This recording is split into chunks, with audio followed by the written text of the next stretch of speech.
Yeah, good afternoon, Chuck. California, of course, the first state in the nation to announce a disaster relief fund that is specifically for undocumented immigrants. Now, $75 million of the fund will come from state taxpayers. $50 million will be donated from philanthropists.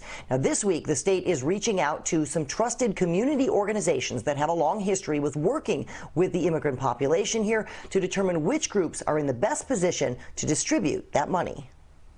10% of California's workforce is made up of undocumented immigrants, and many of them are in jobs considered essential during the pandemic: manufacturing, child and elderly care, construction, and agriculture and food distribution. We feel a deep sense of gratitude for people that are in fear of deportation, but are still addressing the essential needs of tens of millions of Californians. Only about 150,000 of the state's 2.2 million undocumented workers will benefit from the aid, getting a one-time payment of $500 per person with a cap of $1,000 per household. It's for the undocumented, but that's not enough. The next piece is, have you been negatively impacted economically because of the COVID-19? Angelica Salas is the executive director of CHIRLA, the Coalition for Humane Immigrant Rights. She says if selected, CHIRLA would likely coordinate with a statewide website or hotline number for people to register for the aid, and those eligible would likely be given debit cards with the money deposited on them,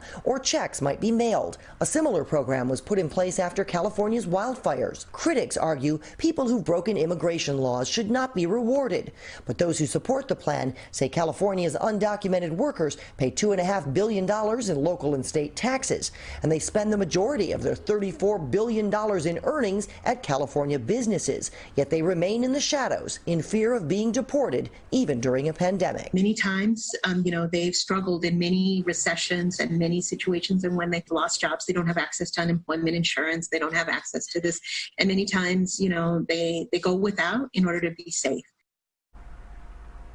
Now, the state's expected to announce next month which of those community groups will be chosen to distribute that money. They're going to work with them to keep identities private to avoid deportation. We'll keep you posted when that program is up and running. Reporting live, Angie Crouch, NBC4 News.